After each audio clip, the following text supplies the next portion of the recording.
মুখবদ্ধ। শ্রীমদ্ ভগবদ গীতা যথাযথ থেকে মুখবদ্ধ। অজ্ঞানু তিমিরান্ধস্য জ্ঞানাঞ্জয় শ্লোকয়া চক্ষুরম মিলিতং যেন তস্মৈ শ্রী গুরুবেই নমঃ। শ্রীচৈতন্য মনোহভীষ্টং স্থাপিত যেন ভূতলে স্বয়ং রূপ কদা মহৎ দদাতি সপদা কান্তিকম। অন্ধকার গভীরতম অজ্ঞতার গভীরতম অন্ধকারে আমার জন্ম হয়েছিল এবং আমার গুরুদেব জ্ঞানের আলোকবর্তিকা দিয়ে আমার চক্ষু উন্মিলিত করেছেন। তাকে আমার সশ্রদ্ধ প্রণতি নিবেদন করি। শ্রীলরূপ গোস্বামী প্রভুপাদ, যিনি শ্রীচৈতন্য মহাপ্রভুর অভিলাষ পূর্ণ করবার জন্য পৃথিবীতে আবির্ভূত হয়েছিলেন, আমি তার শ্রীপাদপদ্মের আশ্রয় লাভ কবে করতে পারব?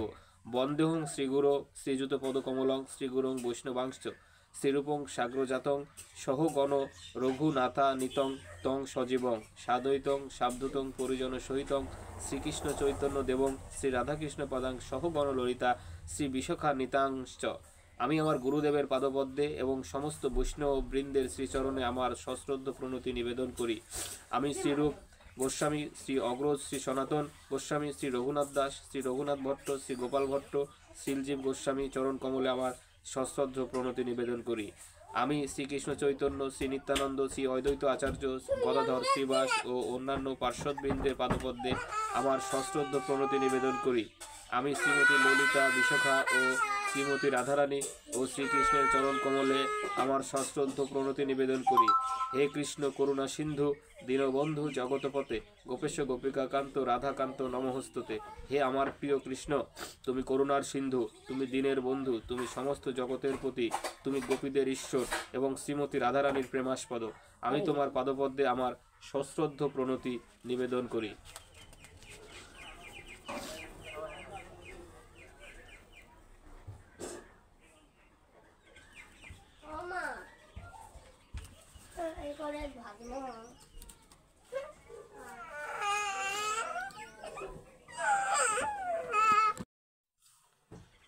তপ্ত কাঞ্চন গৌরাঙ্গী রাধে বৃন্দাবনেশ্বরী বৃষভানু সুতে দেবী প্রণমামি হরিপ্রিয়ে।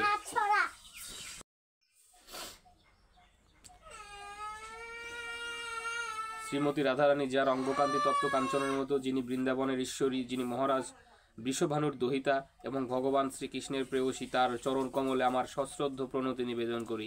বাঞ্ছা কল্পতরু ভস্যা কৃপা সিন্ধু এবচ পতিতানাং পাবনেভ্য বৈষ্ণবেভ্য নমো নমঃ। সমস্ত বৈষ্ণব ভক্তবৃন্দ যারা বাঞ্ছা কল্পতরুর মতো সকলের মনোবাঞ্ছা পূর্ণ করতে পারেন, যারা কৃপার সাগর পতিত পাবন এবং চরণ কমলে আমি আমার সশ্রদ্ধ প্রণতি নিবেদন করি। শ্রীকৃষ্ণ চৈতন্য প্রভু নিত্যানন্দ শ্রী অদ্বৈত গদাধর শিবসাদী গৌর ভক্তবৃন্দ। শ্রীকৃষ্ণ চৈতন্য প্রভু নিত্যানন্দ শ্রী অদ্বৈত আচার্য শ্রী গদাধর শিবাসাদী এবং গৌর ভক্তবৃন্দের চরণ কমলে আমি আমার সশ্রদ্ধ প্রণতি নিবেদন করি। হরে কৃষ্ণ কৃষ্ণ কৃষ্ণ হরে হরে, হরে রাম রাম রাম হরে হরে। ভগবদ্গীতার আরেক নাম গীতোপনিষদ। এটি বৈদিক দর্শনের সারমর্ম এবং বৈদিক সাহিত্যের শ্রেষ্ঠ উপনিষদ। এই গীতোপনিষদ বা ভগবদ্গীতার বেশ কয়েকটি ইংরেজি ভাষ্য ইতিমধ্যে হয়ে গেছে, তাই অনেকের মনে প্রশ্ন জাগতে পারে ভগবদ্গীতার আরও একটি ইংরেজি ভাষ্যের কি দরকার। তাই ভগবদ্গীতার এই সংস্করণ সম্বন্ধে দুই একটি কথা আমাকে বলতে হয়। ইদানিং একজন আমেরিকান ভদ্রমহিলা আমাকে জিজ্ঞাসা করেছিলেন ভগবদ্গীতার কোন ইংরেজি অনুবাদে ভগবদ্গীতার প্রকৃত ভাবকে যথাযথভাবে প্রকাশ করা হয়েছে। আমেরিকাতে ভগবদ্গীতার বহু ইংরেজি সংস্করণ পাওয়া যায়, কিন্তু আজ পর্যন্ত আমি এমন একটি ভগবদ্গীতা পেলাম না যাতে ভগবদ্গীতার যথার্থ ভাবকে বজায় রেখে তার অনুবাদ করা হয়েছে। শুধু আমেরিকাতেই নয়, ভারতবর্ষেও ভগবদ্গীতার ইংরেজি অনুবাদের সেই একই অবস্থা। তার কারণ হচ্ছে ভাষ্যকারেরা ভগবদ্গীতার মূল ভাব বজায় না রেখে তাদের নিজেদের মতামতের পরিপ্রেক্ষিতে তার ব্যাখ্যা করেছেন। ভগবদ্গীতাতেই ভগবদ্গীতার মূল ভাব ব্যক্ত হয়েছে, এটি ঠিক। এই রকম আমরা যখন কোনো ঔষধ খাই তখন আমরা আমাদের ইচ্ছে মতো সেই ঔষধ খেতে পারি না। ডাক্তারের নির্দেশ বা ঔষধের শিশিতে দেওয়া নির্দেশ অনুসারে সেই ঔষধ খেতে হয়। তেমনি ভগবদ্গীতাকে গ্রহণ করতে হবে ঠিক যেভাবে তার বক্তা তাকে গ্রহণ করবার নির্দেশ দিয়ে গেছেন। ভগবদ্গীতার বক্তা হচ্ছেন স্বয়ং ভগবান শ্রীকৃষ্ণ। ভগবদ্গীতার প্রতিটি পাতায় বলা হয়েছে যে কৃষ্ণ হচ্ছেন পরমেশ্বর ভগবান। ভগবান শব্দটি অবশ্য কখনো কখনো কোনো শক্তিমান পুরুষ অথবা কোনো দেবদেবীর ক্ষেত্রে প্রযোজ্য করা হয়। এখানে ভগবান শব্দটির দ্বারা ভগবান শ্রীকৃষ্ণকে মহাপুরুষ রূপে বর্ণনা করা হয়েছে, কিন্তু সেই সঙ্গে আমাদের জ্ঞাত হওয়া উচিত যে শ্রীকৃষ্ণ হচ্ছেন পরমেশ্বর ভগবান।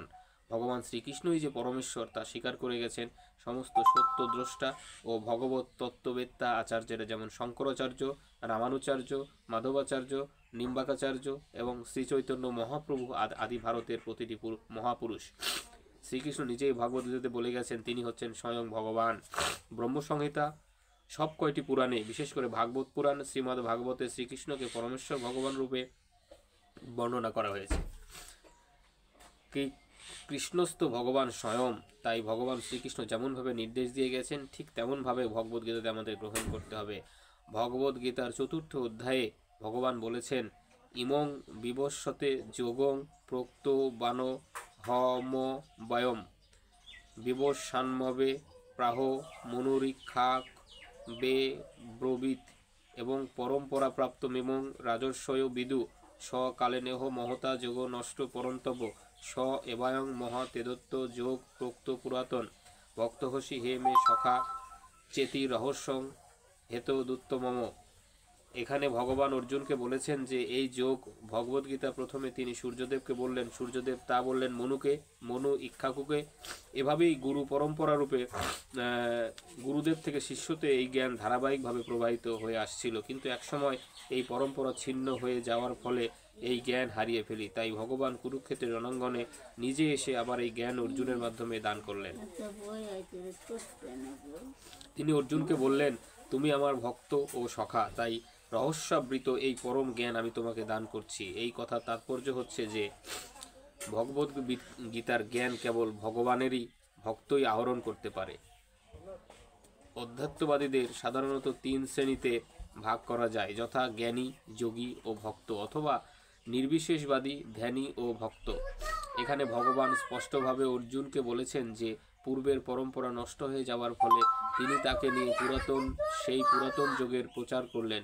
তিনি চেয়েছিলেন যে অর্জুন এই জ্ঞানকে যথাযথভাবে যোগের প্রচার উপলব্ধি করে তার প্রচার করবেন। তার এই কাজের জন্য তিনি অর্জুনকেই কেবল মনোনীত করলেন, কারণ অর্জুন ছিলেন তার ভক্ত, তার অন্তরঙ্গ সখা এবং তার প্রিয় শিষ্য। তাই ভগবানের ভক্ত না হলে, অর্থাৎ ভক্তি ও ভালোবাসার মাধ্যমে অন্তরঙ্গ সান্নিধ্যে না এলে ভগবানের মাহাত্ম্য উপলব্ধি করতে পারা সম্ভব নয়। তাই অর্জুনের গুণে গুণান্বিত মানুষেরাই কেবল ভগবদ্গীতাতে যথাযথভাবে উপলব্ধি করতে পারে। ভক্তির মাধ্যমে ভক্তের সঙ্গে ভগবানের যে প্রেম মধুর সম্পর্ক গড়ে ওঠে তারই আলোকে ভগবানের স্বরূপ উপলব্ধি করা সম্ভব হয়। এই সম্পর্কের ব্যাখ্যা করতে গেলে অনেক কথা বলতে হয়, তবে সংক্ষেপে বলা যায় যে ভক্ত ভগবানের সঙ্গে নিম্নলিখিত 5টি সম্পর্কের যে কোনো একটি দ্বারা যুক্ত থাকেন। নিষ্ক্রিয় ভক্ত হতে পারেন, সক্রিয় ভক্ত হতে পারেন, বন্ধুভাবে ভক্ত হতে পারেন, অভিভাবক রূপে ভক্ত হতে পারেন এবং দাম্পত্য প্রেমিক রূপে ভক্ত হতে পারেন।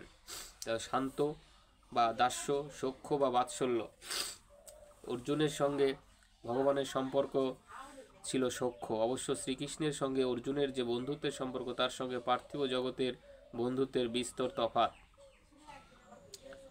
এই সম্পর্ক হচ্ছে অপ্রাকৃত এবং জড় অভিজ্ঞতার পরিপ্রেক্ষিতের বিচার করা কখনোই সম্ভব নয়। যে কোনো লোকের পক্ষে এই বন্ধুত্বের আস্বাদন লাভ করা সম্ভব নয়, তবুও প্রত্যেকেই কোনো না কোনোভাবে ভগবানের সঙ্গে যুক্ত এবং এই সম্পর্কের প্রকাশ হয় ভক্তিযোগের পূর্ণতার মাধ্যমে। তবে আমাদের বর্তমান অবস্থায় আমরা কেবলই ভগবানকে ভুলে যাইনি, সেই সঙ্গে ভুলে গেছি তার সঙ্গে আমাদের চিরন্তন সম্পর্কের কথা।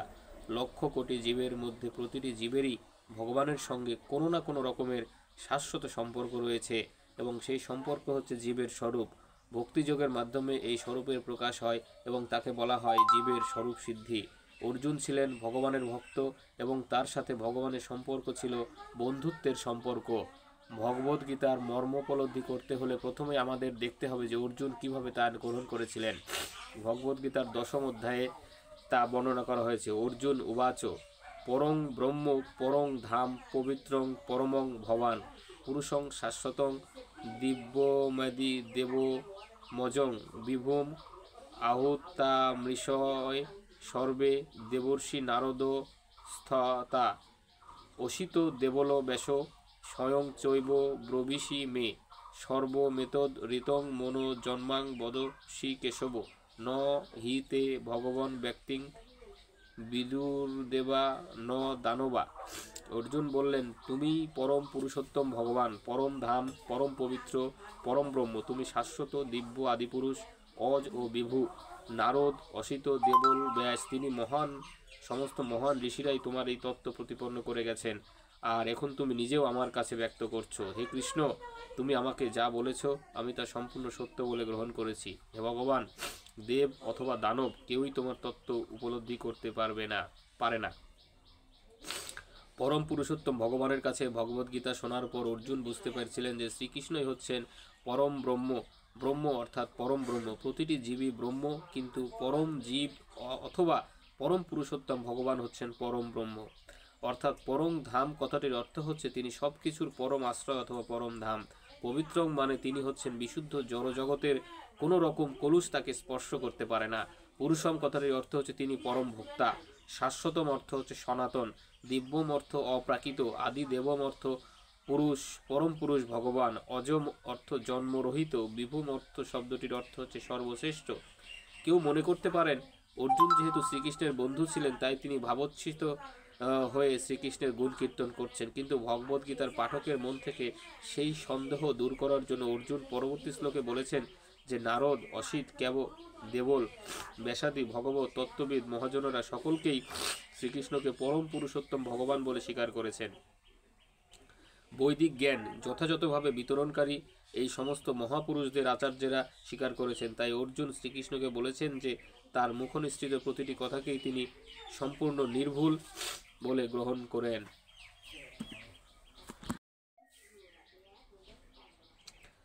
সর্বমেতদ ঋতং মন্য, তোমার প্রতিটি কথায় আমি পরম সত্য বলে গ্রহণ করি।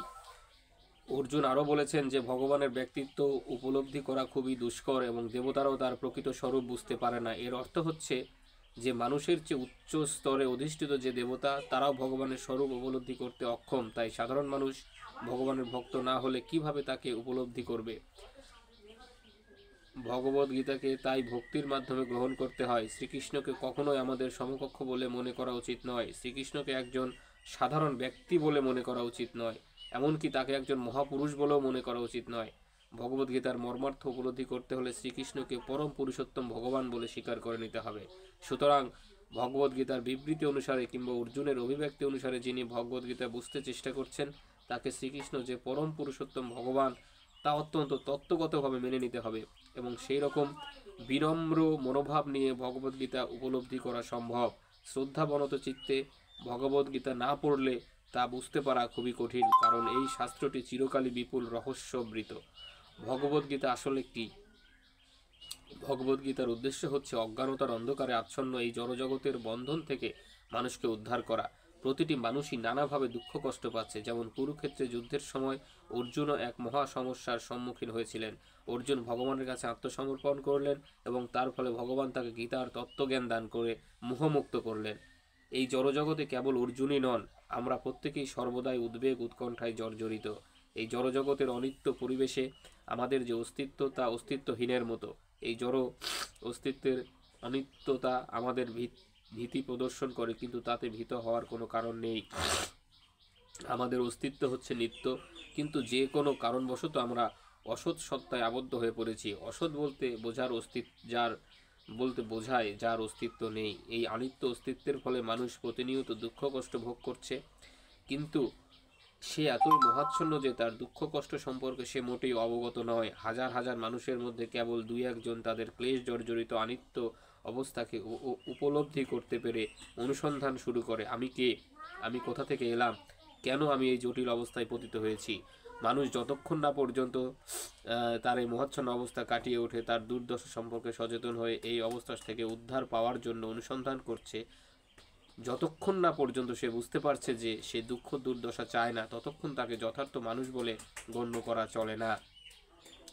মানুষের মনুষ্যত্বের সূচনা তখনই হয় যখন তার মনে এই সমস্ত প্রশ্নের উদয় হতে শুরু করে। ব্রহ্মসূত্রে এই অনুসন্ধানকে বলা হয় ব্রহ্ম জিজ্ঞাসা। অর্থাৎ ব্রহ্ম জিজ্ঞাসা মানব জীবনে এই ব্রহ্ম জিজ্ঞাসা ব্যতীত আর সমস্ত কর্মকেই ব্যর্থ বা অর্থহীন বলে গণ্য করা হয়। তাই যারা ইতিমধ্যেই প্রশ্ন করতে শুরু করেছেন, আমি কে, আমি কোথা হতে এলাম, আমি কেন কষ্ট পাচ্ছি, মৃত্যুর পরে আমি কোথায় যাব, তারাই ভগবদ্গীতার প্রকৃত শিক্ষার্থী হওয়ার যোগ্যতা অর্জন করেছেন। এই তত্ত্ব যিনি আন্তরিকভাবে অনুসন্ধান করেন তিনিই ভগবানের প্রতি অকৃত্রিম ভক্তি অর্জন করেন। অর্জুন ছিলেন তেমনই একজন অনুসন্ধানী শিক্ষার্থী। ভগবান শ্রীকৃষ্ণ মানব জীবনের প্রকৃত উদ্দেশ্য সম্বন্ধে মানুষকে সচেতন করে দেওয়ার জন্যই পৃথিবীতে অবতরণ করেন। তা সত্ত্বেও হাজার হাজার তত্ত্বসন্ধানী মানুষের মধ্যে কোনো ভাগ্যবান ব্যক্তি কেবল ভগবত তত্ত্ব পূর্ণরূপে উপলব্ধি করে নিজের প্রকৃত স্বরূপ সম্বন্ধে অবগত হন এবং মানুষের জন্যই ভগবান ভগবদ্গীতা শুনিয়েছেন। অজ্ঞতারূপ হিংস্র জন্তুটি আমাদের প্রতিনিয়ত গ্রাস করে চলছে, কিন্তু ভগবান করুণাময়, বিশেষ করে মানুষের প্রতি তার করুণা অপার। তাই তিনি তার বন্ধু অর্জুনকে শিক্ষার্থী রূপে গ্রহণ করে ভগবদ্গীতার মাধ্যমে মানুষকে ভগবত তত্ত্ব দান করে গেছেন। অর্জুন ছিলেন শ্রীকৃষ্ণের সহচর, তাই জড়জগতের অজ্ঞতা তাকে স্পর্শ করতে পারত না। কিন্তু ভগবানের ইচ্ছানুসারে কুরুক্ষেত্রে যুদ্ধের সময় তিনি সাময়িকভাবে মোহাচ্ছন্ন হয়ে পড়েন, যাতে তিনি তার সেই সংকটময় অবস্থা থেকে উদ্ধার পাওয়ার জন্য শ্রীকৃষ্ণের শরণাপন্ন হয়ে তাকে প্রশ্ন করেন এবং তার মাধ্যমে ভগবান আগামী দিনের মানুষের উদ্ধারের উপায় স্বরূপ ভগবত তত্ত্বজ্ঞান সম্মত ভগবদ্গীতা বর্ণনা করলেন। অপার করুণাময় ভগবান মানব জীবনকে সার্থক করে তুলবার জন্য মানুষকে তার স্বরূপ সম্বন্ধে অবগত করলেন, তাদের নির্দেশ দিলেন কিভাবে জীবন অতিবাহিত করা উচিত। ভগবদ্গীতার বিষয়বস্তুতে আমরা 5টি মূল তত্ত্ব উপলব্ধি করতে পারি। সর্বপ্রথমে ভগবানের স্বরূপ বর্ণনা করা হয়েছে এবং তার পরিপ্রেক্ষিতে জীবের স্বরূপ ব্যাখ্যা করা হয়েছে। ঈশ্বর আছেন এবং তিনি সব কিছুর নিয়ন্ত্রণ করছেন, আর জীব প্রতিনিয়তই তার দ্বারা নিয়ন্ত্রিত হচ্ছে। কেউ যদি বলে যে সে কারো দ্বারা নিয়ন্ত্রিত হচ্ছে না, সে মুক্ত, তাহলে বুঝতে হবে সে উন্মাদ। জীব সর্বদাই, বিশেষ করে বদ্ধ অবস্থাতেই সর্বতোভাবে নিয়ন্ত্রিত।